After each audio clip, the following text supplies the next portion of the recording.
This channel does not promote any violent, harmful, or illegal activities. All content provided by this channel is meant for an educational purpose only. Top quality और consistent performance के लिए सिर्फ silver pump नाम याद रखना। ও বলেছে তো আমি নারী বিদ্বেষী, তাই তো টুইটটা মহামিত্র। আমার প্রথম প্রশ্ন হচ্ছে, উনি 1.5 মাসের হনিমুন করে কি এসে ফিরেছেন ভারতবর্ষে? আর ভারতবর্ষে ফিরে এসেই কি পিছনে লাগা আরম্ভ করে দিয়েছেন? নারী বিদ্বেষী আমি নই, আমি নারীদের জন্য সবচেয়ে বেশি কথা বলি।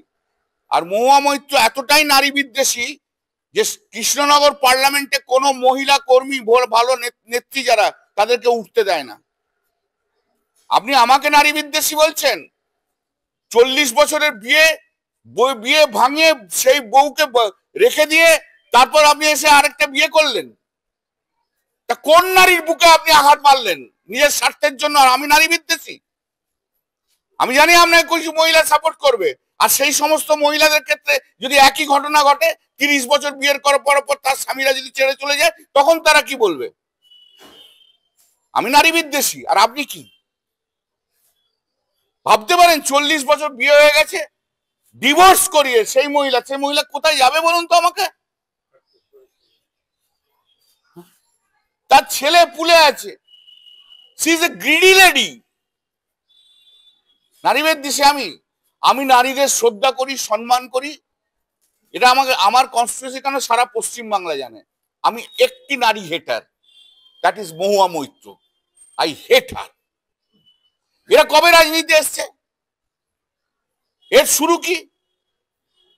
এ তো রাহুল গান্ধীর বান্ধবী বলে তো কৃষ্ণনগরে কংগ্রেসের পলিটিক্স করত। তারপর 2011 থেকে চলে এলো। একজন সিনিয়র এমপি আমাকে বলেছিল বা আমাদের বলেছিল সেই সময় যে তার বিধানসভার কেন্দ্রে দিদি ওর নাম প্রপোজ করেছিল। সেই সিনিয়র এমপি বলেছে না, ওকে চলবে না। তখন আরেকজন মহিলার নাম প্রপোজ করেছিল, তাকে অ্যাকসেপ্ট করেছে, সে এখন মন্ত্রী। ঠিক আছে, গত 5ই জুন দিদি আমাকে বলেছিল ওই কালিয়াগঞ্জে কি ওখানে যে মিটিং করতে, সেদিনকে আমি বিধানসভায় গেছি। আমাকে তখন রূপবানুর আর উজ্জ্বল আমার কাছে এসে বলল, ববির ঘরে বসে তখন আমি, যে এরকম মহুয়া মৈত্র বলে দিয়েছে প্রেসিডেন্ট, আইপ্যাক কে বলে দিয়েছে কল্যাণ ব্যানার্জির এখানে ঢোকা চলবে না। ঠিক আছে, উনি বাইরে ফরেন কান্ট্রিতে বসে বসে সব কন্ট্রোল করছেন। তারপরে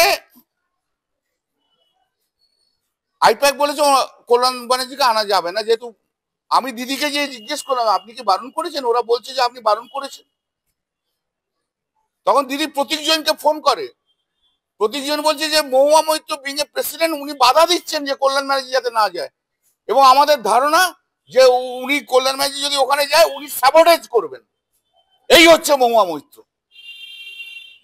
জয়প্রকাশ মজুমদার গেছে বক্তৃতা দিতে, জয়প্রকাশ মজুমদারকে অপমান করে ছাড়িয়ে দিয়েছে ওর নিজের লোকেদের দিয়ে। ববি হাকিম গেছে, কিভাবে তাদের লোকেদের দিয়ে তাদের দুর্ব্যবহার করা হয়েছে সবাই জানে। এসব 2011 পর এসছে, 2016-তে এমএলএ হয়েছে, তৃণমূল কংগ্রেসের ভালো সময় এমএলএ হয়েছে, এবং তারপর এমপি হয়েছে, এবং এমপিশিপটাকে পুরো ভেঙে খাচ্ছে। এর কাছে আমি নারী বিদ্বেষী শুনতে হবে না। যে নিজে না একটা নারীর সংসার ভেঙে যে একজন পুরুষকে বিয়ে করে, এই বয়সে এসে 65 বছরের বয়সের পুরুষকে আমি তাকে মনে করি না যে একে কোনো সুস্থ মনস্ক নারী বলে। এই আসল নারী বিদ্বেষী।